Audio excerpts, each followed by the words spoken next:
Adventure in Pipeman on W4CY Radio.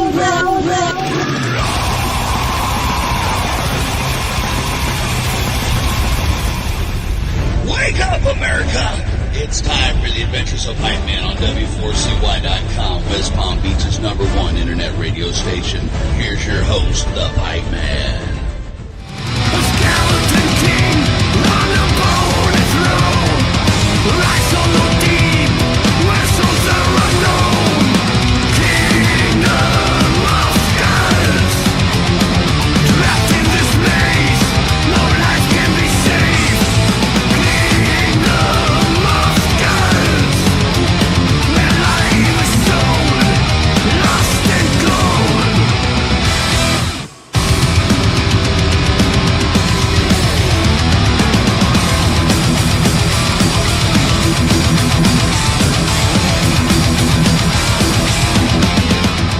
This is the Pipeman here on the Adventures of Pipeman W4CY Radio, and I'm very excited because our next guest, I am an old fan of from way back, and we have some new music, 45 years from the beginning. So let's welcome to the show, Chris from Gravedigger. How are you? I'm very fine. Thank you very much. It's a pleasure for me to be in your show. Oh, well, a pleasure to have you. And, it seems like the trend is going on in this past couple years that a lot of the old school, great German metal bands are all like being visible now in the US for sure.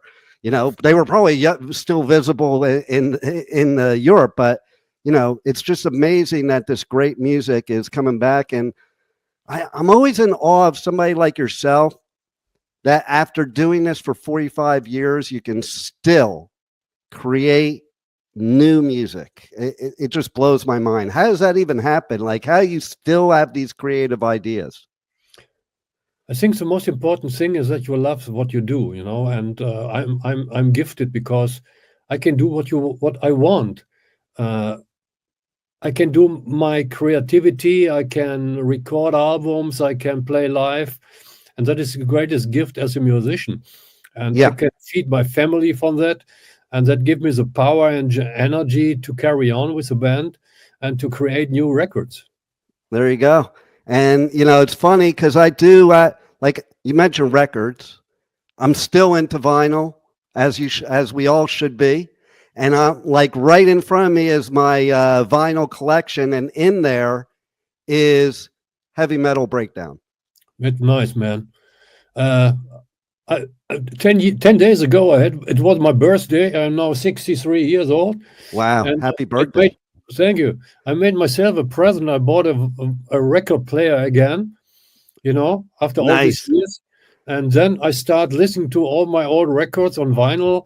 And I discovered all this stuff more or less again. I listened to April Wine, that band? Yes. Great stuff. And to Point of Entry from Judas Priest. And I'm a young guy again with all this vinyl stuff, And it's cool, right? Important. I listen also to the new Gravedigger on vinyl, and that sounds also amazing.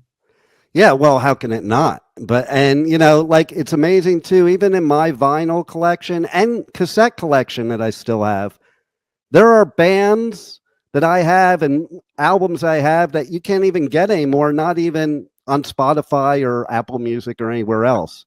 And that's the beauty of vinyl, is you just have it forever. It's a keepsake forever. Nobody can just hit a button and drop it off. Yeah, but this is music culture, Yeah. What you have is music culture. The other thing, what you told me now is on Spotify, it's music fast food, I've never heard it described that way. That is the perfect way to describe it. Absolutely. Yeah. I don't even know how anybody nowadays even knows songs because they don't even listen to whole songs anymore. Like people always, when they're riding in the car with me, they're like, how do you know the lyrics to every single song? Well, it's because I sat there with my headphones on, spent my hard-earned teenage money on an album, and listened to it like 50 million times over and over again while I read the lyrics that came in the album. Yeah, when I am in my car and I drive most of the time with my boy, I bring him to the studio. He's also a musician, so he doing me some kind of disco while I'm driving, and he doing all the stuff with Spotify. And then I told him, "Hey, son, can you do the song until the end and not skip it after one and a half minute? Yeah, Right. I want to listen to the song till the end." And but this is the music culture of the young people, and you are forced to write songs 30 seconds until the chorus is coming. But I don't follow that. I do my old stuff, heavy metal, and I'm an old-fashioned guy in this case, and I love to do it this way. I love it because, I talk about this all the time. And, I was doing an interview a while back, and we were talking about how and you just mentioned it, how they've actually changed how songwriting is to accommodate the people that have zero attention span nowadays. And I think these people nowadays are missing so much of what music is. It's not just a song. It's an experience. It's a journey. It's a feeling. It's artwork. It has meaning, and it's not a formula. Like you're saying, old school metal is not a formula. It's just creativity. And it's interesting to me that I said this just the other day, that some of my favorite songs, people today would never even hear the whole song because it could be like 30 to 60 seconds of an intro that doesn't sound anything like the song. Yeah, for sure. I think that is the reason why I told you that music nowadays is fast food. Mm-hmm. Most of the bands like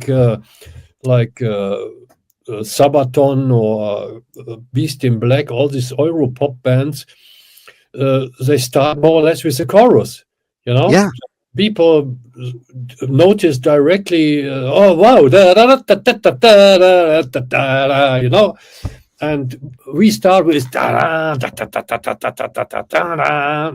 start with the riff, Yeah. And that is the most important difference between those bands and Gravedigger or Saxon and Accept. And, exactly. I would never leave this path because that is the music I love and I want to carry on. I know that this Euro pop metal bands, they have a huge attention outside. You're playing in front of 10,000 people. But I'm happy if I can play in front of 500 people playing metal and they love it, and that is much more important for me to play in front of 10,000 people. That's sometimes more fun too as an artist, isn't it? I would think it's more fun. Like when you get big and not playing clubs anymore, I think artists like that, and I've talked to a few of them that are friends of mine, that it's like they miss playing the clubs, Yeah. To play in a club is the most direct way to get in touch with your fans, And if we play this year we play 10 times in Wacken open air, and there's the first row, 20 meters, yeah. And I be on stage without glasses. I can see only the meat of the people, Right. And I can't see anybody in the face because without glasses. And in the club shows, I have the people directly 1.5 meter in front of me, and I can get in touch and react with them, directly. So that is much more intense. It's funny that you say that too, because like the interaction with the crowd back in the day was very different. Like I just saw a video recently of a punk band getting pissed off because people were getting up on stage at a club. And like, I grew up at a time that's what you did at a punk show, Yeah, it was punk. Exactly. That is like totally anti-punk to get people dragged off the stage. The artist, the club would try to do that, but the artist never did. And now with the artist, it's just weird to me, And like we were talking about the intros to songs. It's funny. The one that sticks in my mind too is Fast as a Shark. I remember me and my friends, we didn't even have to listen to the rest of the song. That intro just blew our mind. And then the song, of course, blew our mind. But, it's like, and people today would never listen to that. They would just, oh, what's this? And skip. Yeah, that is why we start normally with a guitar riff. Yeah. That is when I was grow up with this kind of music, and for me, heavy metal is normally to start with a guitar riff, Yes. and No not doubt. with a chorus and some Euro pop keyboards or something like that. Yeah.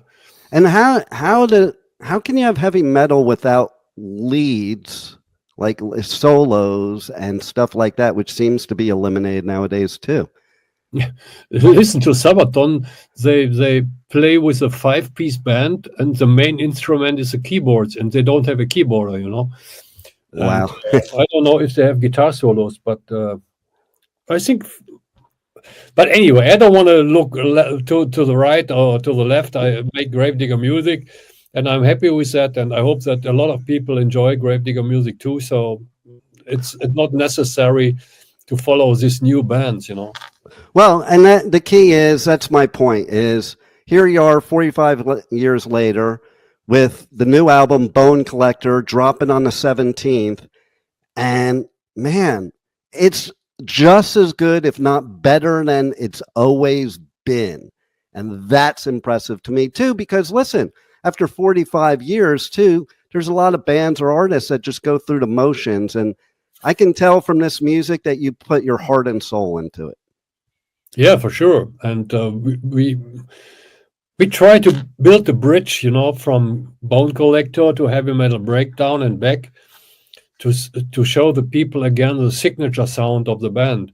Yeah. And we started with as a 4-piece band, and nothing else is Gravedigger. We had this phase, with concept CDs in the 90s.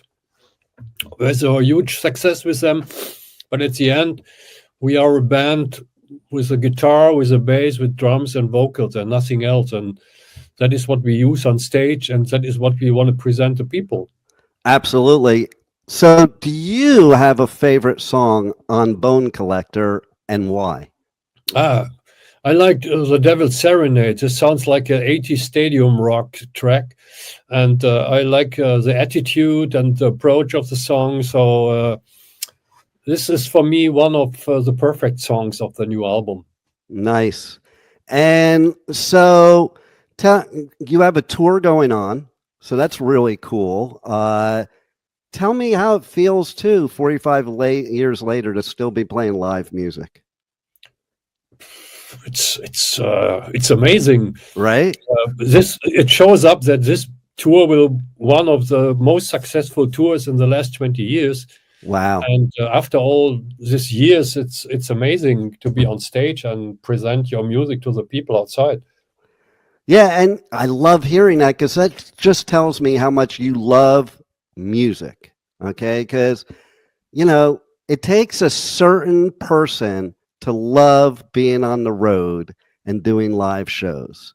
And to me, that's a true musician. Yeah, look, we are brothers in mind. I have a Motorhead hoodie. Nice. On. Yeah. I love it. What a good pick I made then, huh? Yeah. This one is warm. It's awesome. I love Motorhead, and I wear that every day. So in summertime, I also wear metal shirts. When I told you, I'm such, in my heart, I'm a heavy metal kid. I met Rob Halford 2 years ago for the very first time, and he invited me to his backstage area. And then he told me, "Hey, you are Chris, a singer of Gravedigger." And I said, "Wow, you know me after all these years." And I told him, "Hey, when I was young, I was in your first row so many times, screaming, 'Hey, Rob, and touch his boots, and like a crazy guy, guys which we hate now when we are on stage, screaming the whole show and touching you and all this stuff." And I was one of them. And he laughed his ass out. It's, after all this, a dream came true to meet my own idols, Well, that's one thing I think is true of metal, is that most of the musicians in metal are metal fans first. Yeah. And, like, even doing press, like when I go on tour and I do, coverage at festivals here in the US, UK, Europe, and it's like, I'm meeting people that I was probably in their mosh pit. I was headbanging to them. And then I see other press people that like don't even know the music. And I think to myself, to be doing press for metal, you should be a metalhead, because there's a certain passion that we share and things that we share that I don't think anybody else can. It's like we're all a big family, and there's a lot of people that maybe don't understand our family. Yeah, we are a statement against all this establishment, you know. Mm-hmm. So when we were young, some kind of rebellion. We are rebellion against our own parents and growing the hair long, and after all this is inside, you know, this statement against something, again, establishment, again, politics, and that is that is deep inside. Yeah, and you know what really kind of bothers me is that in 2025, you can still write the same heavy metal songs that you did in 1980 about things like nuclear war, for example, or any of those topics that we talked about back then. It just blows my mind that we can still write about it today. Yeah, it's actual. I know. Crazy, man. It is, totally. But I think war will never stop. You have so many wars in the world, and you can, in 10 years, I hope that we can stop one day and everybody live in peace and freedom. But I think that is an illusion. So we have. I think the only way that'll happen is to have one major metal festival where the whole world is at, because then they'll find out what it's like to be united and to everybody be an insider from different walks of life, different types of people, and where you could be somewhere where everybody can be friends but not be the same. And you know the name of this festival? Go for Worldstock. There you go. I love it. That's we need to start that then. You know, and so tell if you were to give me one story, good or bad, in this whole 45-year journey you've had, what's the one that sticks out in your mind most of all? There are so many stories, but I think it was in the year 2010. We made a huge show at the Wacken Open Air with bagpipers and all this stuff. And I met, behind the stage, a 90-year-old Klansman, an original Klansman from Scotland. That was really impressive. He was so nice. And he told me stories about freedom wars, and it was really impressive. That was one of my highlights in my career. Wow, that's pretty cool. I love it. How many times have you guys played Wacken? Because you're playing this year too, right? Yeah. How many times have you played Wacken? Yeah, we played 10 times now there. Wow. Have you played, speaking of Motorhead, have you played Hellfest? No. So you got to go to Hellfest because they have this huge, larger-than-life statue of Lemmy. It's made I saw that. Yeah. Oh, it's cool as hell. Like, it's totally cool as hell. No pun intended, of course. We will find a way to play that one day. Yeah, let's make it happen for sure. I'm surprised. We got to make it happen now. Let's make it for 2026. I'm putting it out there on the air. So how do people check you guys out, get your new album? You have a lot of cool merch. Check out your merch, all that good stuff. You can go to the Gravedigger homepage, grave-digger.de, or to our store, and you will find everything. We have a good shipping rates, and but I think with the new album, you can find Gravedigger everywhere. I love it, and I recommend everybody check out this new album because, man, it is definitely badass and true metal. And I'm so happy you guys are still rocking it all these years later. It's not only a testament to you guys, but it's a testament to metal itself, because who would have ever thought when we were in the 80s that in 2025 we would be talking about metal? And watch out, the Adventures of the Pipeman. I love it. Well, you know what? Thanks a lot for that. thanks for being on the Adventures of Pipeman. I can't even speak now. And I look forward to a lot more from you guys. Thank you very much, my friend. Have a nice day. You too. Thank you for listening to the Adventures of Pipeman on W4CY Radio.